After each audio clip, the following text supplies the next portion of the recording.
The moment the humans arrived on Zifra 7, the Zothri Council had been cautious but intrigued. It was rare for extraterrestrial visitors to breach their planetary defenses. But these strange beings had an uncanny knack for survival, intelligence, and adaptability. The Zothri, an ancient and highly evolved species, had observed civilizations rise and fall across the galaxy. Yet something about these humans sent a ripple of unease through their collective consciousness. The humans came in ships of steel and fire, bringing with them tools that could reshape entire landscapes. At first, the Zothri assumed the visitors sought diplomacy, perhaps even trade or an exchange of knowledge. Their emissaries, glowing beings of great wisdom, prepared for a formal welcome. But what followed would become the stuff of Zothri nightmares for generations to come. The humans disembarked, their eyes scanning the lush jungles and violet skies with barely restrained hunger. Their technology detected no immediate threats. To them, Zifra 7 was a pristine paradise, untouched and ripe for exploration. Then they saw it, the apex predator of the planet, the revered and terrifying Vyalok beast. The Vyalok was a creature of legend, the ultimate enforcer of the planet's ecosystem. Towering at 20 feet, with serrated fangs capable of slicing through Zifran steelwood, the beast was feared and respected by all life forms. It hunted with a grace that belied its monstrous size, striking down prey with precision. The Zothri viewed it as sacred, a living embodiment of their planet's power and harmony. When the first humans spotted a Vyalok, the entire expedition froze. Their leader, Captain Andrew Hayes, a man with a deep fascination for biology and survival, studied the beast through his binoculars. Instead of reverence, his face split into a grin. "That's the one," he muttered. "We're eating good tonight." The Zothri watched in stunned horror as the humans readied their weapons, not to defend themselves, but to attack. They did not flee or attempt communication with the apex predator. Instead, they engaged it in combat, their advanced weaponry tearing through its armored hide with an efficiency that left the Zothri aghast. The mighty Vyalok, a creature that had never known fear, let out an earth-shaking roar before collapsing in a heap of twitching limbs and spilled ichor. The Zothri shuddered, feeling the balance of their world tremble. But what followed was even worse. The humans set up their portable kitchen stations and, in a manner both precise and brutal, began preparing the fallen beast for consumption. They carved through its flesh with laughter and camaraderie, seasoning it with their alien spices, roasting its massive slabs of meat over open flames. The scent of sizzling Vyalok flesh spread across the jungle, a violation so profound that even the lesser creatures of the forest remained eerily still.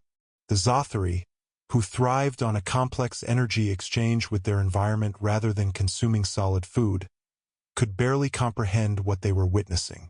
To them, the act of ingesting another life form, especially one so dominant in the natural order, was an atrocity beyond words. The council's emergency meeting was called within minutes. The luminous elders gathered, their bioluminescent bodies flickering in distress as they debated how to respond to such barbarism. "They must be removed," Elder Karin said, his glow dimming with worry. "They do not belong here. Their hunger is endless." "We cannot act rashly," Elder Azara interjected. "If they could kill a Vyalok so easily, what else might they be capable of?" Meanwhile, the humans feasted. They recorded their meal, broadcasting their experience back to Earth with excitement. "Unbelievable! The texture is like the perfect mix between beef and venison," one of them said between bites. "I think I'm getting notes of citrus," another added, smacking his lips. "We have to bring this back home," Captain Hayes announced. "Vyalok steaks could be the new Wagyu. We're sitting on a gold mine." The Zothri, watching from their hidden vantage points, recoiled. The humans had not killed for survival. They had not slain a threat. They had hunted the apex predator of their world merely for the pleasure of taste. And then the true nightmare began. The humans, emboldened by their success, started tracking more Vyeloks. They refined their techniques, setting up advanced traps and studying the creature's movements. Within weeks, they had begun systematically hunting them to the brink of extinction. As the Vyeloks vanished, Zifra 7's ecosystem began to collapse. The creatures once kept in check by the mighty predators multiplied uncontrollably. Swarms of Zifran razor beetles devoured entire forests. Massive herds of thundering grazers stripped the land bare, leaving behind wastelands where once lush jungles thrived. The delicate balance maintained for millennia was unraveling at an alarming rate, and the Zothri knew they had to act before their world was reduced to ruin.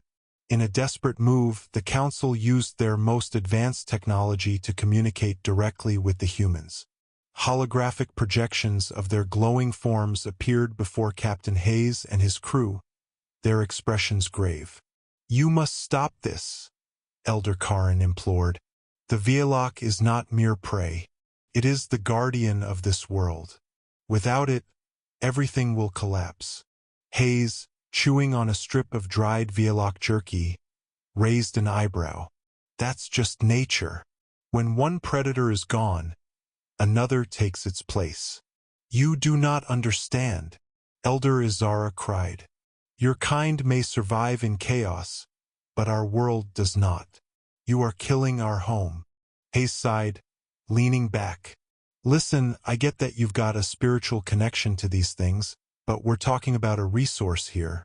If anything, we're helping you by controlling a dangerous species." The Zothri realized then that there was no reasoning with the humans. They did not see the interconnected threads of existence as the Zothri did. They saw only opportunity, conquest, and the insatiable need to consume. The Council had no choice. They activated the failsafe, a planetary defense mechanism that had not been used in thousands of years. A pulse of energy, invisible to the naked eye but devastating in effect, surged through the atmosphere. It was not a weapon of war, but one of expulsion.